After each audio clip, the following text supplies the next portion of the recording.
So we have question here that we have a condition to the function, that is f of a plus a and f of a minus 0 is not equals to f of a. Means ये है कि आपके पास जो function है उस function में कोई addition या सब्ट्रैक्शन है, लेकिन वो उसकी वजह से, वो दोनों तो आपस में बराबर हैं, लेकिन उसकी वजह से वो फंक्शन की एग्जैक्ट वैल्यू के बराबर नहीं है जब उसकी वैल्यू पुट की जाती है एफ ऑफ ए।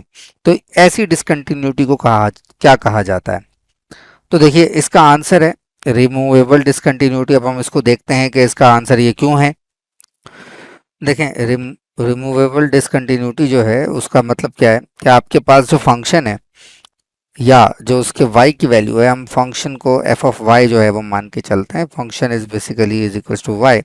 तो इस ग्राफ के अंदर आपके पास क्या है कि वैल्यू तो एक दूसरे के ऊपर जो है वो ओवरलैप होगी, लेकिन एक पर्टिकुलर पॉइंट पे ये वैल्यू डिफाइनेबल नहीं है। यानी कि जैसे इस पॉइंट पे एफ ऑफ ए पे ये वैल्यू डिफाइंड नहीं है।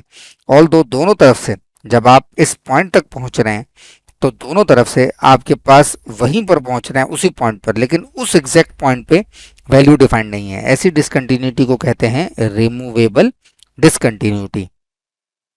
और रिमूवेबल इसलिए क्योंकि ये रिमूव हो सकती है, यानी कि उस पर्टिकुलर वैल्यू को हम अलग से डिफाइन कर सकते हैं कि इस पर्टिकुलर वैल्यू के हिसाब से ये फंक्शन इस पॉइंट पर भी एग्जिस्ट कर सकता है, जो कि इसी से रिलेटेड होगी। ओके, तो एक और डिसकंटिन्यूटी होती है जंप डिसकंटिन्यूटी। इसमें ग्राफ से देखिए कि आप जब पहुंच रहे हैं to a value by some side, that is for example यहाँ पर जो ये वाली साइड है ये रिप्रेजेंट कर रही है x टेंड्स टू माइनस है, और जो दूसरी साइड है वो रिप्रेजेंट कर रही है x टेंड टू प्लस है। यानी कि लेफ्ट साइड से और राइट साइड से, लेफ्ट साइड से और राइट साइड से जब आप किसी वैल्यू तक पहुंच रहे हैं तो वहां पे फंक्शन जो है वो डिफाइंड नहीं है, और there is a jump as well, function overlap नहीं हो रहा है। जब वो ओवरलैप नहीं हो रहा है तो ऐसी डिसकंटिन्यूटी को कहा जाता है जंप डिसकंटिन्यूटी।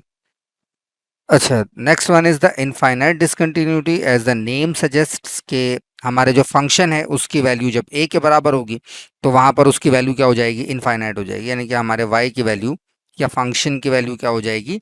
इनफाइनाइट हो जाएगी। ठीक है, तो इसको हम कहते हैं इनफाइनाइट डिसकंटिन्यूटी। और एक और चीज कि ये दोनों तरफ से हो रहा है, either you go from the left और either you go from the right, लेकिन दोनों साइड से आपके पास क्या है कि उसकी वैल्यू, फंक्शन की वैल्यू इनफाइनाइट हो रही है।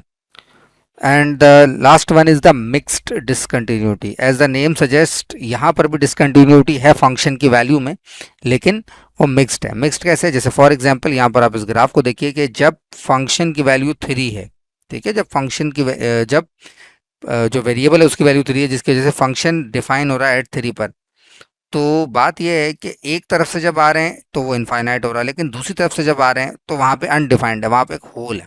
तो इसका मतलब ये है कि डिसकंटिन्यूटी है, लेकिन दोनों तरफ से सेम डिसकंटिन्यूटी नहीं है।